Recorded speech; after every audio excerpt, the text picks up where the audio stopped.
ଜୟ ଜଗନ୍ନାଥ ସାଙ୍ଗମାନେ ସମସ୍ତଙ୍କୁ ମୋର ନମସ୍କାର। ଆଜି ମୁଁ ମୁଢ଼ି ମୁଆଁ କରୁଛି। ପ୍ରଥମେ ନଡ଼ିଆ କିଛି ନେଇଛି, ବାଦାମ ନେଇଛି।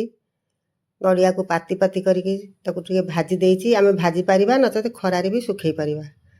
ତାପରେ ଗୁଡ଼ ପାଗ କଲି। ଗୁଡ଼ ପାଗ ହେବା ଭିତରେ ନଡ଼ିଆକୁ ପକେଇଦେଲି। ଯଦି ନଡ଼ିଆରେ କିଛି ପାଣି ଅଂଶ ଥାଏ ତାହେଲେ ସିଏ ମଧ୍ୟ ଗୁଡ଼ ପାଗ ସାଙ୍ଗରେ ମିଶିକିରି ପାଗ ହେଇଯିବ, ଆଉ ମୁଆଁ ଖୋଲିବନି। ନଡ଼ିଆ ପକେଇ ଗୋଳେଇ ସାରିଲା ପରେ ତାପରେ ଦେଖିବା ପାଣିରେ ଗିନାରେ ପକେଇକିରି ଏଇଟା ପାଗ ହେଇଛି କି ନାହିଁ।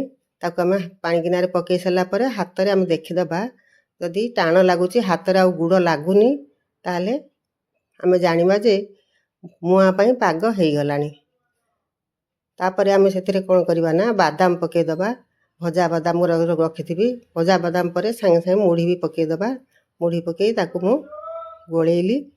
ଗୋଳେଇକିରି ଭଲ ଭାବରେ ତାକୁ ବାଦାମ, ନଡ଼ିଆ ଆଉ ମୁଢ଼ି, ଗୁଡ଼ ଏସବୁ ମିଶିଯିବ, ଆଉ ରହିବନି ଯେମିତି କେଉଁଠି ଶୁଖିଲା। ଆଉ ମୋର ହେଲାନି, ଆଉ ଟିକେ ମୁଢ଼ି ପକେଇଲି। ତାପରେ ମୁଁ ତାକୁ ଭଲ ଭାବରେ ମିଶେଇ ଦେଲି।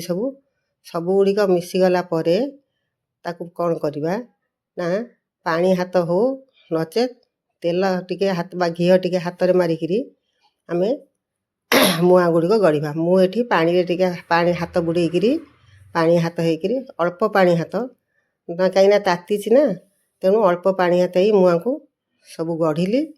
ତାପରେ ସାଙ୍ଗେ ସାଙ୍ଗେ ଗଢ଼ିକି ଥୋଇଦେଲେ ସେ ଖୋଲିଯିବ। ଯେପର୍ଯ୍ୟନ୍ତ ତାର ଥଣ୍ଡା ନ ହେଇଛି ମୁଆଁ ରହିବନି। ତାକୁ ବାରମ୍ବାର ଆମକୁ ହାତରେ ଦାବିବାକୁ ହେଉଥିବ। ତେଣୁ ମୁଁ ତାକୁ ରଖୁଥାଏ, ପୁଣି ଥଣ୍ଡା ହେବା ପୂର୍ବରୁ ପୁଣି ଆଉ ଟିକେ ଦାବି ଦେଉଛି, କାହିଁକିନା ସେ ଖୋଲିଯିବ ନହେଲେ। ଏଇପରି ଭାବରେ ହାତରେ ଆମେ ସେଇଟା ହେଇ ଖୋଲି ଯାଉଛି, କାହିଁକିନା ଏଇଟା ଗରମ ଅଛି। ଯେପର୍ଯ୍ୟନ୍ତ ଗରମ ଥିବ ସେ ଖୋଲିବ। ଥଣ୍ଡା ହେଇଗଲା ପରେ ଆଉ ସେ ଖୋଲିବନି। ମୁଆଁ ମଧ୍ୟ ବାନ୍ଧି ହେଇକି ରହିଥିବ। ଏଇ ଦେଖନ୍ତୁ, ମୁଁ ତାକୁ ପୁଣି ଥରେ ବି ତାକୁ ଦାବି ଦେଉଛି ହାତରେ। ନ ଦାବିଲେ ସେ ଥାଳିରେ ପୁଣି ଖୋଲିଯିବ। ଏହିପରି ଭାବରେ ଏ ମୁଆଁ ଗୁଡ଼ିକ ମୁଁ ତିଆରି କଲି।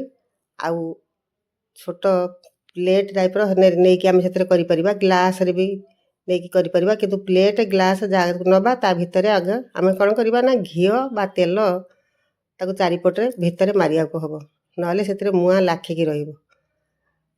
ଏଇ ମୁଁ ପୁଣି ତାକୁ ମଧ୍ୟ ଦାବୁଛି। ମୁଆଁ ଗୁଡ଼ିକ ଖାଇବାକୁ ଭାରି ଭଲ ଲାଗିବ।